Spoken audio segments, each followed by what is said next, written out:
Kamaru Usman just called out Khamzat Chimaev's mentality and fighting style, saying the middleweight champ relies too heavily on takedowns and refuses to embrace the full mixed martial arts game. Kamaru said Chimaev's mindset isn't fully there because he doesn't fight like a true freestyle mixed martial artist. He sticks to wrestling and always thinks he needs a takedown to win. Kamaru acknowledged that Khamzat has good striking, powerful and technical, but pointed out he rarely uses it, which limits his potential and makes his approach underwhelming for someone with his talent. He believes this fight with Sean Strickland could force Chimaev to stand and trade. Strickland has one of the best takedown defenses in the division, over 90% career average, and loves to pressure forward with high volume striking, so Khamzat would likely have to engage on the feet more than usual. That could reveal whether Chimaev's confidence in his hands is real or if he still defaults to grappling when things get tough. Let's roll the clip of Usman breaking down Khamzat's mentality. I think, and I don't know if you've been put in this situation yet. I don't think you've been in that fight, Bo. You can be put in a situation where your go-to move does not work, and you're forced to show your whole arsenal. I'm sure on the mids you look damn good, just like some guys might look great wrestling or grappling at practice. But then when you get out there and you have to mix it, it doesn't look as fluid. And I think that's the same thing with Khamzat. So Khamzat goes out there and he has this one tool that he uses and he can just dominate everybody. But when he's focused on just using that tool and it doesn't work, then he looks bad in other places. I think it's a mentality thing. If he can switch the mentality to be just a free mixed martial artist to where it's not just, I have to get this guy down, I have to hold him down, or else I might lose this.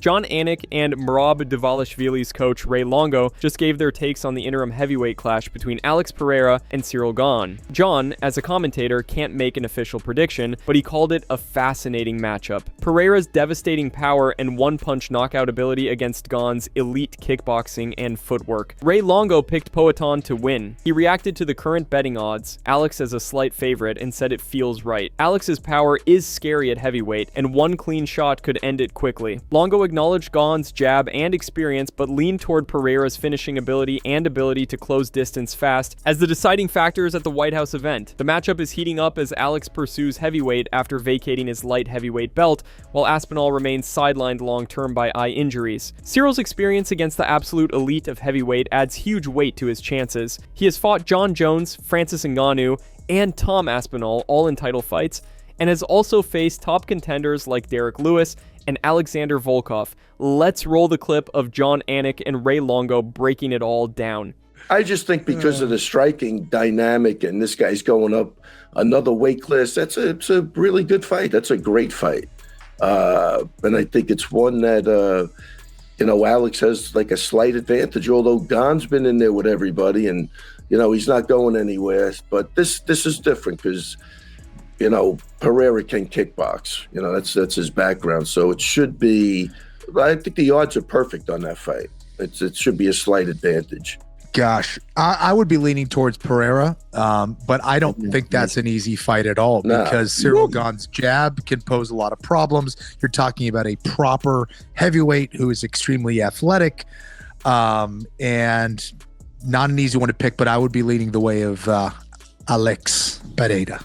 Khabib Nurmagomedov just predicted Khamzat Chimaev will beat Sean Strickland in their now official middleweight title fight at UFC 328. Khabib gave Strickland credit for his elite striking and durability, but he believes Chimaev's relentless wrestling and non-stop pressure will be too much. Khamzat will take him down, control him on the ground, and finish the fight. Khabib emphasized that once it hits the mat, Strickland won't be able to withstand the constant chain takedowns and top pressure Chimaev brings. This comes right after the UFC booked Chimaev versus Strickland as the main event for UFC 328, giving Khamzat his first title defense since winning the belt in August 2025. Khabib's prediction aligns with his own philosophy. Wrestling dominance wins fights. A win here would almost certainly lead to Chimaev moving up to light heavyweight, as he's said multiple times in recent interviews that he's ready to chase double champ status after defending at 185. That would vacate the middleweight belt and set up potential legacy fights against either Yuri Prohaska or Carlos Ulberg, who clash for the undisputed belt in Miami. Let's dive into Khabib's prediction.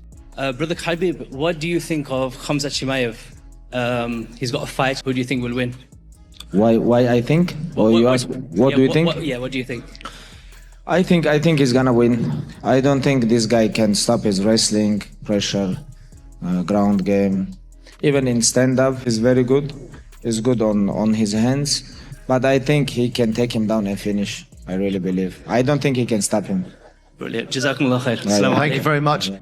Cory Sandhagen believes Merab Dvalishvili underestimated Petr Yan and took their rematch too soon after his previous fight. In a recent interview, Cory said the Georgian rushed back too quickly after a 5-round fight, which allowed Yan to capitalize and win the belt. Cory still thinks Merab wins the trilogy fight and takes the bantamweight belt back, praising his relentless pace, cardio, and wrestling improvements. MMA community sees his insane run, multiple title defenses, high-profile wins, and consistent dominance as enough to earn him an immediate rematch. Both Yan and Merab have publicly said the UFC should grant him the next shot after his incredible streak, arguing he's more than earned it with his activity and performances. The bantamweight division remains stacked, but a trilogy makes sense given Dvalishvili's case for unfinished business. The trilogy fight is supposed to take place in summer, as Petr is reportedly going through an injury right now, with Dvalishvili being ready for whenever the opportunity arises. Let's roll the clip of Cory Sandhagen breaking it down. Yan and Merab, the first time, I was saying this even before they fought. Yan and Merab, the first time they fought, Yan has like a thing to him, and it's a thing that I think a lot of like high level people have in them, but it's like a confidence that's borderline arrogant, and it can cross that line pretty quick. And I think when him and Merab fought the first time, he was like, dude, I'm gonna mop this guy.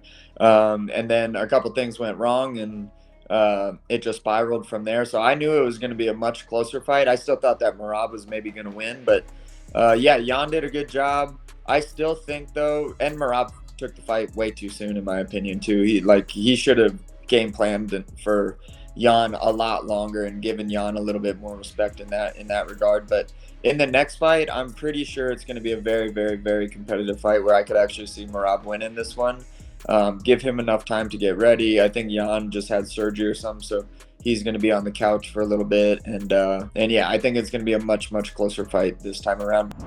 Kevin Vallejos just shocked the MMA community by knocking out Josh Emmett in the first round tonight. The Argentine featherweight prospect dropped Emmett with a vicious hook just a minute and a half into the fight, then swarmed with ground strikes for the TKO stoppage. It was a statement performance. Vallejos showed crisp power and finishing instinct against a veteran knockout artist like Emmett. This is a career-defining win for him, as the victory vaults Kevin into serious featherweight contender talks. He's now won all 4 of his UFC fights.